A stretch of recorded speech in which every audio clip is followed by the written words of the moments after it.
Hey friends, it's your pal Mike Shea from Sly Flourish. Today, we are going to take a look at part 3 of the campaign adventure Empire of the Ghouls by Kobold Press. Part 3 is a chapter known as the Blood Marriage. This is about the halfway mark of this campaign. If you want to see other videos where I cover other parts of this adventure, there is a playlist that contains all of them. You can find that down the show notes, or you can take a look around in whatever your YouTube preferences are. If you're listening to the podcast, you can look at previous podcasts where I covered the other parts of Empire of the Ghouls. I'm doing sort of a recap and top tips for each of the chapters of Empire of the Ghouls as I complete them. It's a great big adventure, so it's probably taking me more than a year to actually put all the videos together for this, and I'm only about halfway through, but it's really fun. This show, like all of the work of Sly Flourish, is brought to you by the patrons of Sly Flourish. Patrons get early access to videos, a dedicated Discord server, a monthly Q&A, and a whole bunch of exclusive material for their 5e and their fantasy role-playing games, including Uncovered Secrets Volume 1 and 2, the City of Arches source book, and a whole bunch of exclusive adventures. Regnum Rattus, The Rats in the Cellar, is one example of just a whole bunch of exclusive adventures. The Rats in the Cellar was my kind of poke at people who said, hey, rats can't be cool. You can't do a fun adventure involving rats. And I was like, have you ever read Graveyard Shift by Stephen King? Because that has some scary ass rats in it, and I want to make an adventure about it. So I made an adventure. It's available only to patrons of Sly Flourish, where characters can go from 1st to 5th level by going to the sub-cellars beneath an old inn that's owned by a friend of theirs. It has a whole thing about handling your first session and what the connections are with the characters. It's meant to be like you could do like a single session game. You could also do like 2 or 3 sessions. They're meant to be really quick. You get a bunch of quests, you sort of explore these quests, and off you go. There's a bunch of different quests that you can do, milestones to level up, and by the end of the adventure, you hit 5th level. So it's meant to kind of get you from 1st to 4th level very quickly as you go. We have a unique artwork, a side view map that shows, Daniel Walthall did this map, side view map that shows the depths of what's going on beneath this inn. I really love this map. I love the idea of vertical maps. And so we have that in here, and a bunch of different chambers and sub basements where you get involved in all kinds of fun adventures, and both, some role playing, exploration, and combat all covered. Really fun adventure. I really like it. And even like a random encounter table for cavern encounters and cavern locations if you want to expand it beyond what's in the adventure itself. So Rats in the Cellar is just one example of many different dedicated adventures that patrons of Sly Flourish should get access to. And to the patrons of Sly Flourish, thank you so much for your support. So today we are going to be covering part 3 of Empire of the Ghouls. In the previous parts of the adventure, the characters started in the city of Zobek. They got involved in a bunch of evil shenanigans that are going on in Zobek. Then they made their way through the north, going all the way up from Zobek to a city called Jost. And the beginning of part 3 begins at the city of Jost, where they get the next phase of their adventure, the next thing that they're going up against. So in previous ones, we've started to see some of the machinations of the Ghoul Imperium, their connection to the vampires of Krakova and what's been going on there. But now we've learned about this. So I wanted to start right off with some big tips for running this chapter. If you're running this part of the adventure, what are like the top things that I can tell you that could help you run this adventure? So I wanted to offer those right now.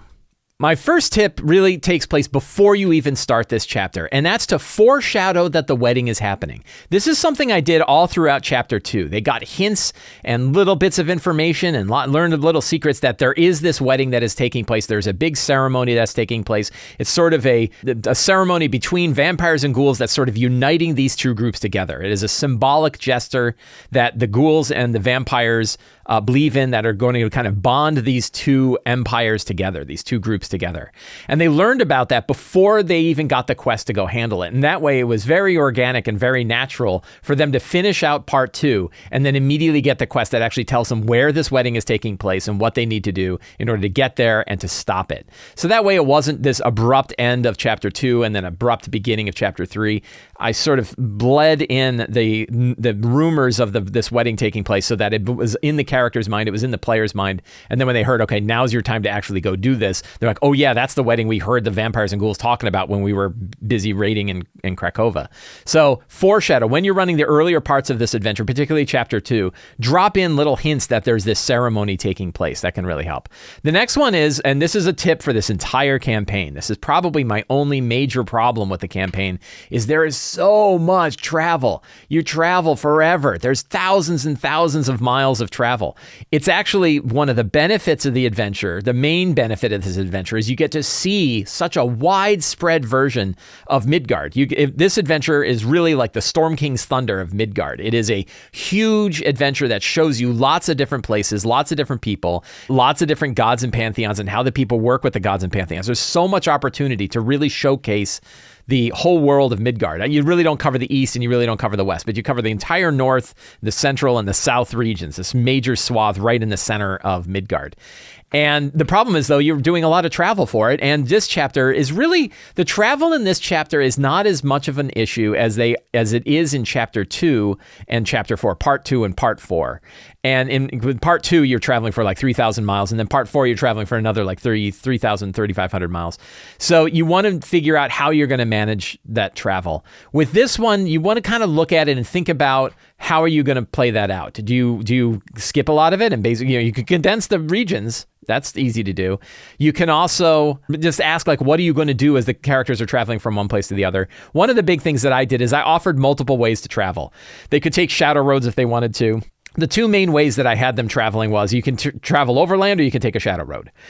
The players have recognized, though, that every time they go to a shadow road, they get involved in some kind of shenanigans. So one of the players in particular is like, why do we always go to the shadow roads? We end up just, seeing weird stuff and getting into big fights. Why don't we just take the overland? So like, okay, let's go overland. So in this case, they went overland. So this is where you can kind of think about your point crawl kind of way. What are some locations that they could see along the way? What are some places they could visit? What pathways they could take? And then you can do things like campfire montages. You can do like one encounter at each kind of path to show them, give them an example of the sorts of things that they're going on. Not always a combat counter. Sometimes it could be they discover people who've already been in a fight. Sometimes they meet people that they can talk to, but some kind of encounter along the way so that they can get an idea and get a bigger view of what's going on in this whole region. And that really takes me to tip 3, which is embrace the North and its pantheon. This part of the campaign and this part of Midgard is really different than all of the other areas of Midgard. And again, one of the advantages of Empire of the Ghouls is that we get to see so much of this world. We get to see so many of these parts of the regions, and we can see how they change and how they connect. And a big part of the North is we have the Northern Pantheon, which is based pretty specifically with the Norse Pantheon. And we also have kind of the Northern tribes, the Northern groups that are operating there. And we can see what their lifestyle is like and how it differs from the different cities and places that we've seen in the South. So if we embrace that and recognize, like, what are the things that we want to show the players, that we want to show the characters when they're traveling these lands? Why are the dwarves of the North different than the dwarves of the cantons down further to the South? How are the gods interact in the daily lives of the characters there? These are interesting things that we can do and that we want to show off. So I definitely recommend reading the Pantheon chapter in the Midgard World Book. I really do recommend having the Midgard World Book when you're running this. The Midgard World Book is a fantastic source book for Midgard. And you can go and read the Pantheons and read about masks and read about how Thor and Loki and Wotan One-Eye and the other northern gods kind of relate to the people of the North. So that is a really big advantage. Use the Midgard World Book alongside the Empire of the Ghouls game to embrace the North and embrace the Pantheon of the North and show it off to the players as they're exploring. Now, like every good adventure, you should make it your own, and you should inject your own ideas when you come up with something that you think is going to be more fun for you and your players than what's in the book. And I definitely did this when I was running Chapter 3, when I was running the Blood Marriage. There were parts of it, like I read about Nordheim. I loved what the Midgard World Books said about Nordheim, which is there's this one region of the world that's kind of just got eaten away in old battles, and like it's just gone and nobody really knows exactly what happened to it, and this whole region kind of disappeared. And in the book, it's kind of like a zombie apocalypse, right? That you see sort of like undead that are wandering around. It's like, I wanted to do something a little bit more than that. So I came up with a different idea, and I'll talk about it in this video, about what I did for Nordheim that made it kind of a different place, which is essentially a shattered part of the world where the gods literally shattered the world. And now the world is that section of the world is broken in these like earth motes that are floating above a whole other layer, a whole other world, one of the hells that it lies beneath, Kessel Maret or something like that. So I like this idea that was a very different alien place that was very different from everywhere else because it's this area that the gods have forsaken. And that's why the vampires and the ghouls are going there in order to have their marriage, because it is this particularly unholy place. And again, same way with the blood marriage itself. The blood marriage in the book is very cool and fine, but you can also make it your own as well. And I did. And so you should always feel free to like look at what an adventure has and say, actually, I think it'd be more fun if I did it this way. Then absolutely you should go that way. Never feel like you have to do what the adventure is telling you to do. And then the final tip that I have, my final sort of initial tip for running this chapter, is that you're going to want to manage Archduke Avgot's kidnapping. One of the major hooks that follows through for the whole rest of the campaign is the fact that this Archduke that they were traveling with back in part 2, that he gets kidnapped at the end of part 3. And how you handle that could be really interesting, or it could be bad. And if it's too stereotypical, like, oh, hey, we spent all that time bringing that guy around and now he's just got kidnapped. Of course he did. Especially if they don't like him, because he could be kind of an unlikable character. You really want to kind of find a way to make sure that you want to manage that kidnapping. You want to think about how that particular approach it matters for your game and how you want to bring that to the player so that it doesn't feel lame. And in my case, I've had a very interesting sort of sidekick. The valet of Archduke Avgost is this character called Barnabas, who is a Shadow Fae. The characters found out he's a Shadow Fae, and he has spent his life protecting Archduke Avgost because he protects the bloodline. That's his job.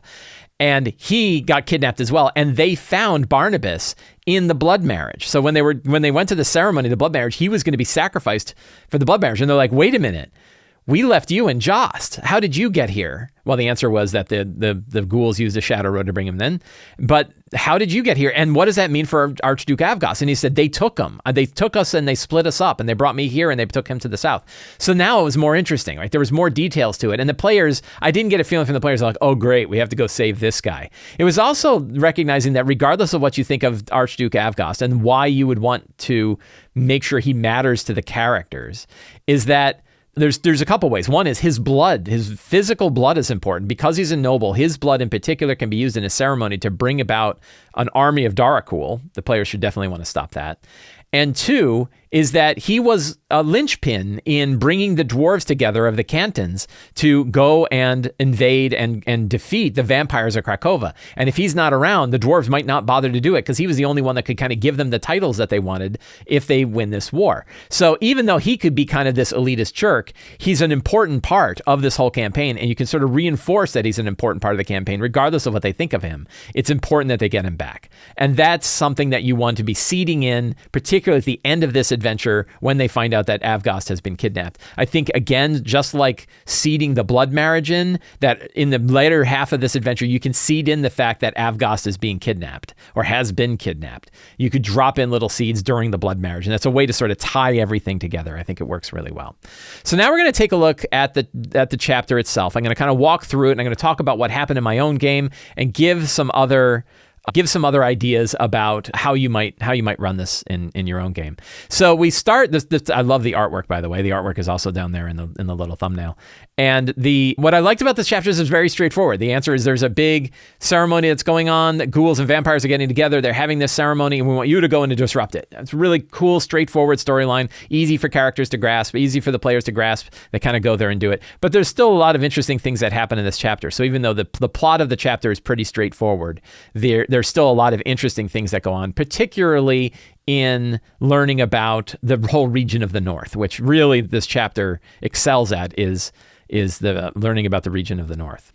So read up on the chapter background and chapter summary. It definitely talks about what's going on here. And then the idea, what I did is, so we have this part that's like the Spear Maiden's plea, a lot of read aloud text, a lot of background story. You can run it as is again, or you can kind of make it your own. And what I did is at this point, now that we've been playing for a while, and by the way, this campaign is taking a long time to run, which is fine. I'm enjoying it, but it's a big campaign. It's a big undertaking.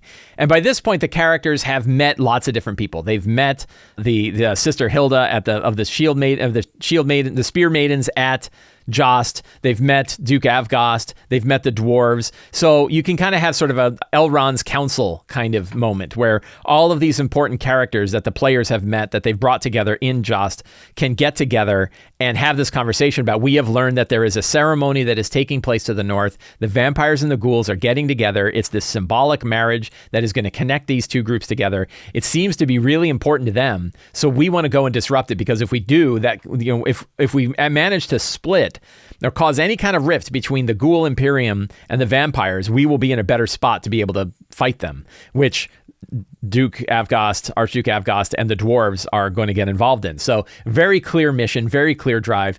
And there's a good reason, like, we're going to go together and get our armies together and get all the dwarves together and start getting ready for this invasion to the south to go liberate Krakova. But we need you and your special team to go north and disrupt this ceremony. So I think that's a really cool thing. So you can run it kind of where it's going here, or you can run another way. Now, the whole Reaver Cave thing, as I brought up this idea, one of the things, because the Midgard World book has some kind of troubling things about the dwarves. They're sort of like slavers. The dwarves can be kind of a nasty group if you play the way they are in the Midgard World book. The way I played it is that is a history that the dwarves have had a while ago, but now they don't do that anymore. And in particular, there might be one group that still is, and that's these Reaver dwarves to the north, who are still like raiding pirate ships, capturing slaves, bringing them back, and eating them, because they're kind of like ghoulish, terrible cannibal dwarves. So now that we have clear bad guys for the characters to fight, and they're in this Reaver Cave. And I thought it was interesting if one of the dwarves could come and say, hey, I know you're heading to the northern region already. There's still a lot of friction between other people of the north and the dwarves because of these times past. We want you to bring these people down. We want you to stop these dwarven reavers. We want you to stop this terrible thing that's going on there. So while you're going there, here we have this location where we know that they're going, and we would like you to go over there and stop this, take down this particular group, because they're causing more friction for us, because like, oh, the dwarves of the north are doing exactly what you guys used to do. It's like, we don't do that anymore. They're no longer with us. So that kind of worked out. Then when the characters, so the characters took that quest on, they had sort of two quests. A short quest, stop the dwarven reavers to the north, and then a longer quest is get to the blood marriage, stop the blood marriage from happening. So nice kind of staged couple of quests that the characters had picked up by then. So then the characters went across the sea. I ran one encounter along the sea that was like a staged encounter where they got attacked by zombie fisher folk. So it was basically like the dwarven reavers had killed these fisher folk, raided their ships, killed them, and started to, I'm going to be gross, started to eat them. And then they became zombies themselves. They became these kind of like zombies, and then they're crawling on the ship trying to get to our crew. Then while the characters are fighting them, then I had a zombie octopus that showed up. And then the zombie octopus is crawling on the ship, and they're like, oh my God, zombie octopus. And at that point, a white dragon arrived. And I can't remember if it's in Midgard or if I just made this up completely, but I like the idea of like a blackmailing white dragon. So this is a white dragon that lands on the ship or flies around the ship and says, oh, looks like you're having trouble with zombies. I'll take care of them, but if I'm going to want some treasure to do so, and if not, I can just join in with these zombies and just kill you guys and take your stuff anyway. And so the character's like, oh, we hate you. Okay, we'll give you a couple of magic items, and there was like some dickering and bargaining about which magic items. And then they made a deal, and one of the characters had polymorphed the zombie octopus into a turtle, a big turtle, and said, we'll make you a deal. If you will grab this turtle and go and drop it on the Reavers, then we'll give you a couple of magic items. And he's like, sure. And so they gave some magic items. They gave him some stuff. He took the stuff. He took the big turtle and he flew off. And the character's like, all right. And then they defeated the rest of the zombies. Everything's fine. So then the ship makes its way over to the Reaver caves. And at this point, they look and all of the Reaver ships are destroyed. And they're like, what has happened? Some of them are frozen. Some of them, you see like Reavers that are frozen in the ice. And then, this other thing. And they saw the dead zombie octopus. And they're like, oh, well, that worked well. Like the dragon managed to take out the Reaver ships and also destroyed the octopus at the same time. But that was a big surprise when he found out that it was a big zombie octopus, but whatever.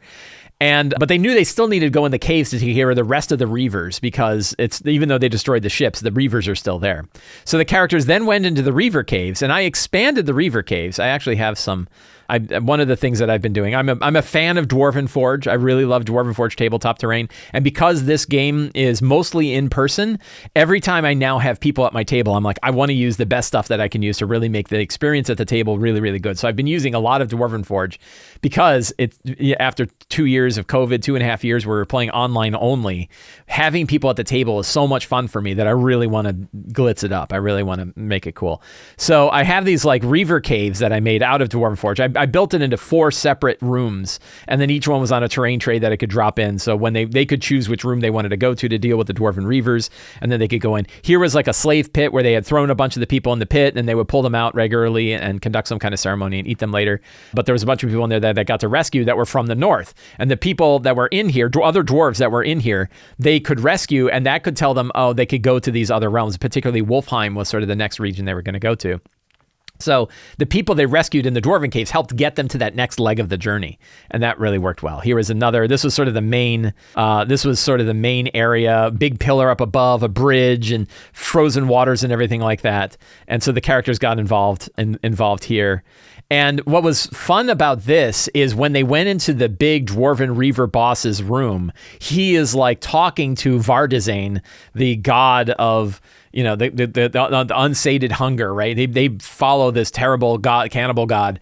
And he's talking and he's like, we have done everything you asked. We have conducted the ceremonies. We've done the special eating exactly the way we're supposed to. And yet you forsake us and you drop giant zombie octopuses on us. Like, why are you doing this to us? We've done everything you ask and all of our ships are now destroyed. So he was like yelling at God because a dragon came and dropped a zombie octopus on them, which was fun. And then the players started to use like magic to throw their voice and say, like, you have displeased me. When I said that your job is to eat people, it was more metaphorical than it was physical. You're not actually supposed to eat people. And then he'd be like, but Lord, I have your book and it shows right here all of the instructions and recipes and special things. There's like very specific ways that we're supposed to do it. If it's a metaphor, why is it so detailed? And it was just really kind of fun. And then they realized, oh, wait a minute, these are a bunch of jerks talking at us through a secret door. And they got into a fight. And they managed to convince some of the Dwarven Reavers that they were definitely on the wrong side. And they're like, wow, they ran away and they rescued everybody else. And it worked out really well. So that was fun. The Dwarven Reaver was a nice, fun sort of miniature dungeon crawl, nice fight against a cool enemy as they're making their way further north. So at that point, they had rescued some of the people that the Reavers had kidnapped, and they said, oh, you should come to our place, Wolfheim. Wolfheim. It's right nearby. Why don't you come and hang out with us? And so they said, sure. And they followed them. They got involved in shenanigans. They got involved in a couple of fights, or one big fight along the way where they fought these like weird polar, magical infused polar bears. I forget, one of the Tome of Beast monsters. So they fought those guys. Then they saw, and they're like, wow, it's just like a hut. It's like a big hut. Like this is Wolfheim, this big hut. And they're like, yeah, it's just a Wolfheim. And they're like, I bet it's like a secret city underneath. And then sure enough, there's like a big elevator that takes them to this, down bored into the glacier is this massive dwarven city called Wolfheim, where all the dwarves are hanging out and they're invited there. And then I had them meet, like, there's one NPC that Ashra Ray is her name. And she's a member of the Emerald Order, the Cult of the Emerald Order. And she just kind of magically shows up places where the characters are going to be and talks to them and gives them ideas and tells them what's coming and gives them foreshadows things that are going to come. She's been a very fun NPC and I've really enjoyed using that. And so she showed up there. The characters got involved with the dwarves there. And then our druid actually said, well, you like wolves. What if I could show you how to turn into one? And the head of the wolves is like, or the head of the Wolfheim region is like, oh yeah, show me that. So he taught him and he's like, this is great. And he transforms into a wolf and then starts chasing other people around pretending to be a werewolf. And they're like, oh my God, a werewolf. And he's like, no, 'tis I, the king. And he thought, like, one of the, fun bit, because you have your 13-year-old humor, is he was like, I have to take all my clothes off for this, right? And he goes, no, it'll go. And it's like, I'm taking off my clothes. And he's like, you don't need to take off all your clothes. Like, it'll transform with you. He's like, nah, it's better this way. And so he's running around as a werewolf or as a wolf, right? Or a wolf chasing people around. And then he would be like, it is I, the king. And he's totally naked. And everyone else is like, ooh, teach us that. So, and then he started teaching other people how to do it, which means now the nation of the Wolfheim now can turn into wolves, but believe that they have to do so naked. So they always take off their clothes when they turn into wolves and run around. And they have a big barrels full of clothes that where they put their clothes and they pick up their clothes when they're done running around as wolves.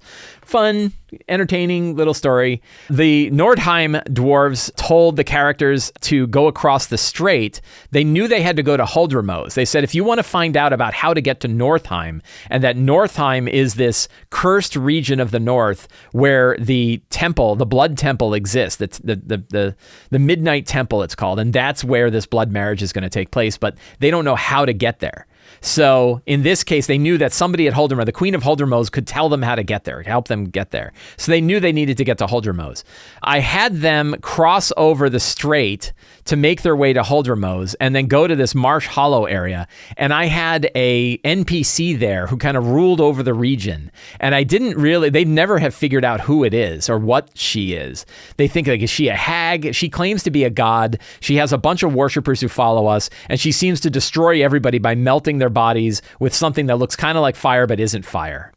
And you might be able to guess what she is, but the players didn't ever guess what she is. And her whole thing is she ruled over this region, and they had to get permission from her. And she said, look, if you're going to go after these Ragnarok cultists who have been bothering me, I will let you through. And she said, sure. So it was very cool. Yeah, it says, I heard hold your nose. Yeah, the players referred to it as hold your nose the entire time. So you're going to have to suffer, as I have suffered, by your players taking this wonderful, enriched fantasy region and referring to it as hold your nose. That's D&D for you. So the characters made their way past the Marsh Hollow. They convinced this god to let them through, this acid god, right, who would melt. And she said, like, I've got Ragnarok cultists. Also, I'd like you to spy on the Queen of Huldramose. They agreed to do it, but then didn't do it in the end. And then they learned more about this Cult of Ragnarok that's in the area. Again, foreshadowing things they're going to come about. There's they were trailing these Ragnarok cultists who had been making their way through the region, conducting these terrible rituals, summoning these powerful entities, and they're figuring out, like, who is this group? So that way, when they find out about hunting the Ragnarok cultists at Huldramose, it's not a big surprise. They know that this group exists. So then they got to Huldramose. They met, this is an awesome NPC, and I absolutely love the artwork. So she was kind of the lead tracker. I don't remember her name, but she was like the lead tracker for Huldramose, a trollkin, big, powerful trollkin Valkyrie woman, right? And she met the characters at the front. She learned who they were, what mission they had, learned about the Ghouls stuff, and said, "Oh, my queen will want to know this. Come back to Huldramose, and we'll go there."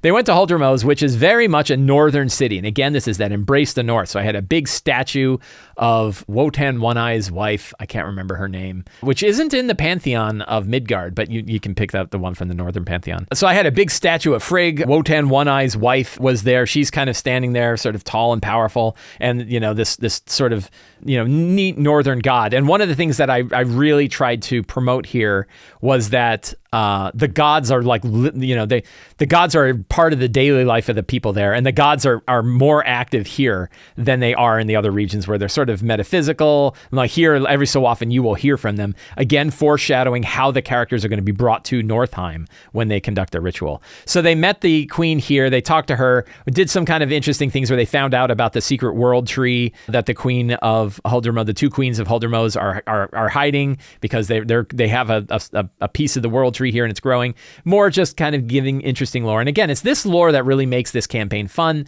because you're really showing off all these fun bits of what makes Midgard unique as a campaign setting. So really fun. But the queen said, look, here's the deal. The gods want you to stop these Ragnarok cultists. It's not me. I'm not giving you this quest. But if you want to make your way to Nordheim, the way that you're going to be able to get that passage is by proving to the gods of your worth, and doing so you have to defeat this Cult of Ragnarok. And they're like, you're telling us to go defeat them. And she's like, no, it's not me, it's the gods. And like, yeah, whatever. And then the statue of Frigg says, it's me. Like, its face kind of animates. I got this right out of the old 1980s Clash of the Titans movie, where the statue's eyes open up and it says, like, if you want passage to the cursed lands, you are going to need to show your worth to us, and to do so, stop these idiot Ragnarok cultists from trying to bring about the end of the world too early. And the character's like, okay, I guess the big statue told us to do it, not you. And she's like, Yeah, I told you, this is the gods.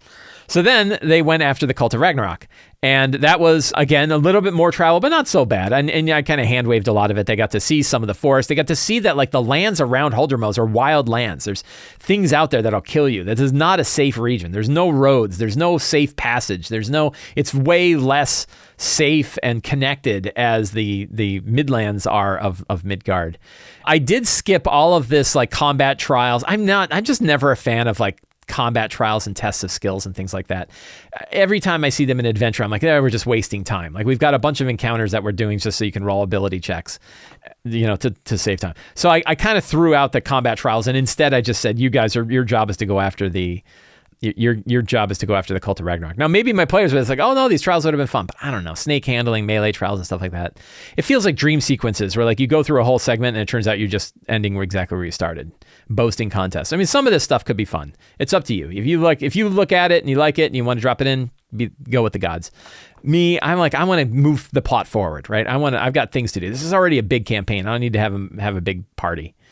Right? There's a lot of things going on. So then I had them go, they traveled off to the east, they crossed over a big river and they fought the Ragnarok cultists. I kind of made this my own. Again, I used like a fun Dwarven Forge setting for this. This was one of the Ragnarok cult areas that they found. This is one of the northern statues. And then I think this was the one where they actually fought the Ragnarok cultists themselves.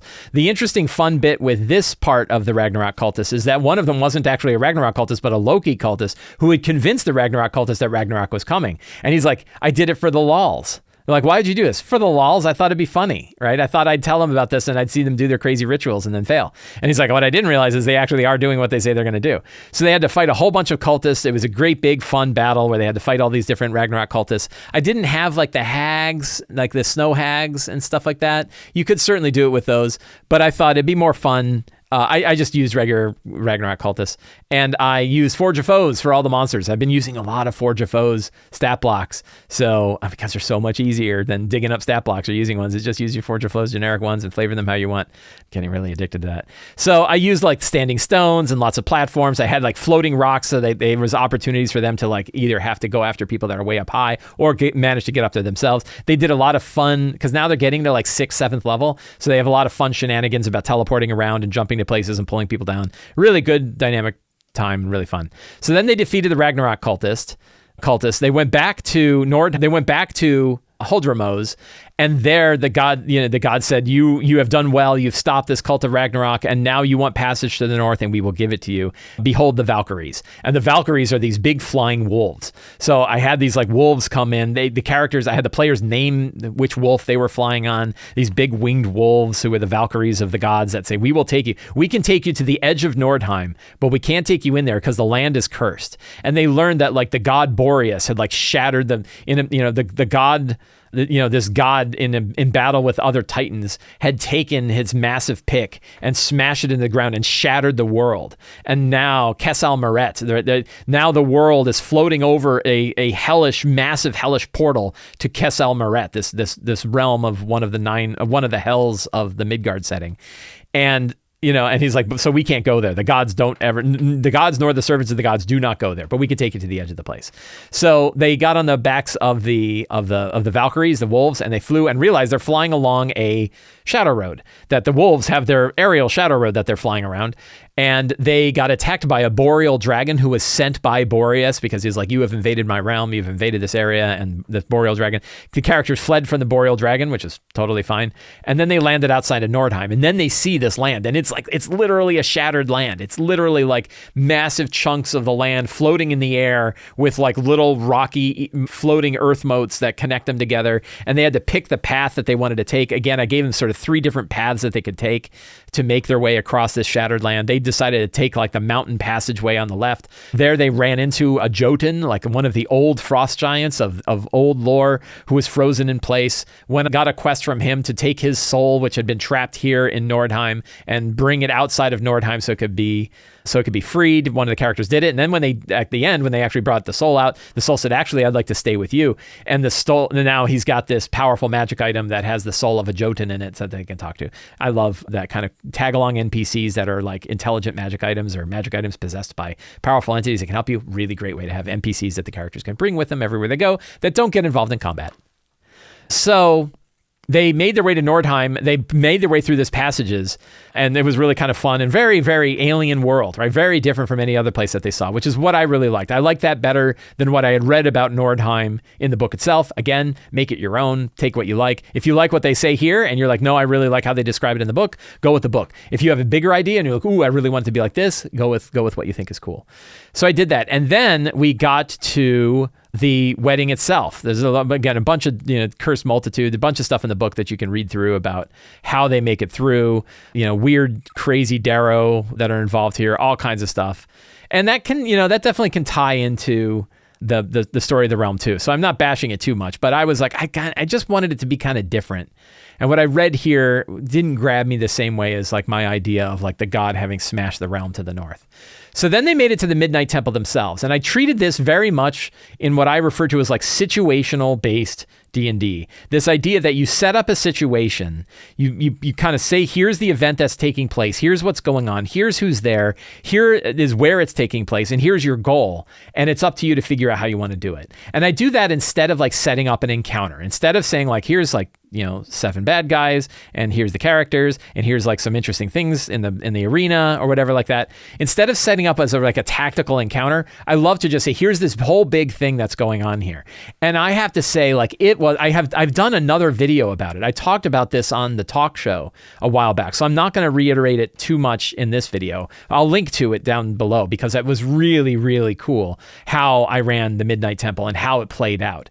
But by making it a situation, instead of making it this tactical encounter, it was a far more interesting and dynamic situation that the players got to do lots of different things. And I remember like I was talking about it with my friends afterwards, and we're like, when they got involved in the battle at the Midnight Temple, instead of like counting squares and figuring out what attacks they do, I'm like, one of the characters is just a raging bearfolk who's grabbing ghoul after ghoul and throwing them down this pit into the realm of Kesselmaret, one after the other. I didn't even have to track hit points for those guys because it was like, she would roll another athletics check and she'd grab the guy and throw him down the pit. And there's like, it was so powerful. I have a couple pictures of this. This was the arena that I set up for the Midnight Temple. It was full of basically every ghoul and vampire miniature that I happen to have on hand. I threw in there. There must have been 25 miniatures in there. I used my Forge of Foes, very rapid stat blocks to manage the stats for them. So it was very straightforward on running the stats for them. I get same stat block for whether you're a vampire or a ghoul or vampire spawn, right? Vampire spawn or a ghoul, same stat block. And I would just flavor them differently. The vampires, when they got an attack and succeeded, they might drain your life and lower your hit point threshold. Ghouls, might have to make a saving throw in order to see if you get paralyzed. Very, all I had to do was kind of plug in those two things to make them feel different. Nobody even knew that their armor class is the same, their hit points are the same, their attack bonus is the same, the amount of damage they're doing is the same. Nobody cared, right? And what they did care about was like, that's a vampire, that's a ghoul. And what they really enjoyed was, I'm going to grab that ghoul and throw it down a pit. Right. I also used my idea of a damage pool to manage hit point tracking. So if I had 25, 30 guys on here, I didn't have to worry about tracking their independent hit points. I just used the damage pool. I explained to the players that I was using a damage pool. If you want to learn more about how to use a damage pool to manage a lot of monsters at once, there's a link down in the show notes below. And also it is we describe it in Forge of Foes, which is really cool. So they had this wonderful big climactic battle at the Midnight Temple. Again, the video where I talk all about the dynamic battle and what happened there and just how the situation expanded. But needless to say, they killed a lot of people. They threw the temple down into Kesselmaret. They rescued Barnabas, the valet of Duke Avgost, at which point they found out that Duke Avgost had been kidnapped before kind of learning about it by going back to Jost.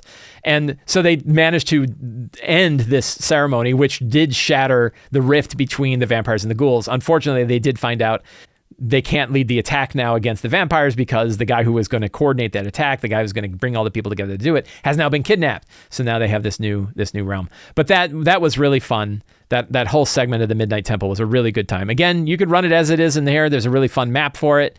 Really cool location. A lot of interesting things going on. I just really wanted to, go above the top for this big climactic battle. And I could have been happy. I think it might be one of my favorite battles that I've ever run. I really, really had a good time. And you can see, like, as 2 ghouls, 2 cult fanatics, 2 dwarven berserkers. There's, again, you can kind of lots of them, but I really love throwing tons of people in here. And there are a lot of people in here, even by the book. So characters that are going to want to try to figure out how to defeat this wedding, there's a lot of things going on, and they're going to have to play smart if they want to do it. And that was a really good time. So I enjoyed it. Great artwork. Like, I love, here's this ghoul with his little frilly neck thing. And then you have the vampire bride in her beautiful red dress. Really, really fun stuff.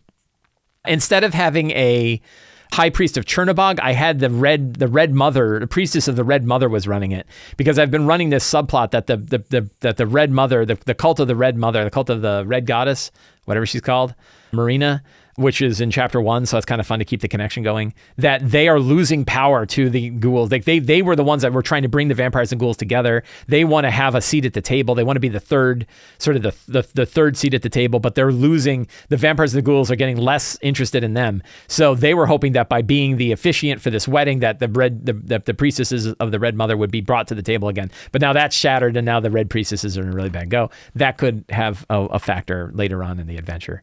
So lots of fun there. Then they returned back to Jost, and they learned more about what exactly happened with Duke Avgost. And here was another tricky bit, another thing that is worth considering, which is you want to make sure, this is another one of those, like having a good dial on the urgency, because the next section, section 4, the next adventure in this, which is called Catacombs of the Ghoul King, takes place like 7,000 miles south of Jost. Even it's like 3,000 miles south of Zobek. Even if they're taking shadow roads, it's going to take them a long time to get there, and it's going to take them a fair bit of time to actually accomplish what's going on in here. And then they have to go down in the Underdark, or into the underworld, to get to the city to rescue him. So you want to make it clear, like, Duke Avgost's life is not an immediate danger. In fact, they might not even know where he is. One of the things that I've been doing is saying that Barnabas was going to go down in the underworld himself to go find out where he went, because they don't even know where he is. And then he said, I'll meet you back. When I find out where he is and what we need to do, I'll let you know. And that way I was able to do some side quests for the next chapter. And I'll talk about this when I do my chapter recap for Catacombs of the Ghoul King. But the main thing was at the end of chapter 3, making it clear that, yes, Duke Avgost has been kidnapped, but no, you don't have to go save him right away. In fact, it's going to be difficult for you to even know how to save him, and it's going to take some time. But it's okay, because his life is not in immediate danger, because the ghouls don't want to kill him. They want to find out what makes him so special that they can use his blood in order to create Darakhul. Then if the players know that, and the characters know that, they're not going to have this like, oh my God, we got to go save him right away, or they're just going to sacrifice him and make a bunch of Darakhul. You can, you want to make sure that however you describe it, you have a dial on that urgency. If the characters go too far astray, you want to say like, you wonder like that the things that the ghouls are doing to try to learn more about Avgost and his blood, that's happening right now. But if the characters are too driven, like, we can't do any of these side quests, we have to go save him. Well, then you want to dial back and say, well, Barnabas has told you his life probably isn't in immediate danger. You think you might have time in order to do this stuff. Just tell the players and tell the characters they do have time, but not so much time that they can just do whatever they want. Have that dial. This is like Tomb of Annihilation, right? With the death curse. Have a dial that you are able to turn to either increase the urgency when you want the adventure to go forward, or decrease it so that the players can enjoy exploring the world, because half the fun, much of the fun of this campaign is being able to explore the world of Midgard. I really enjoyed this chapter. It was so much fun. Again, I had one of the best sort of big scale encounters that I've ever run in D&D. I really enjoyed it. I like this adventure very much. And I hope if you are running this campaign, or even if you're not, if you found that there's some tips in here that you think are useful generally, or if it gives you an idea that maybe you want to take some ideas from this, or you want to take ideas from the book, that can work too. If you found this video useful, you can subscribe to the Sly Flourish newsletter and get a weekly RPG related email sent directly to your inbox, along with a free adventure generator PDF. You can also support me directly on Patreon. Patrons get access to a dedicated Discord server, a monthly Q&A, all kinds of great accessories to help run your D&D games, tips like this, video previews, tons of stuff. You get tons of stuff for being a patron, like Regnum, Rattus, The Rats in the Cellar, which I talked about in the beginning of this video. And you can pick up any of my books at the Sly Flourish Bookstore. They are now linked directly in YouTube, so you can actually see the store links here in YouTube. You can also go directly to the Sly Flourish Bookstore and pick up your books there. Links for all of that are in the show notes. Thank you all so much. Have a great day, and get out there and play an RPG.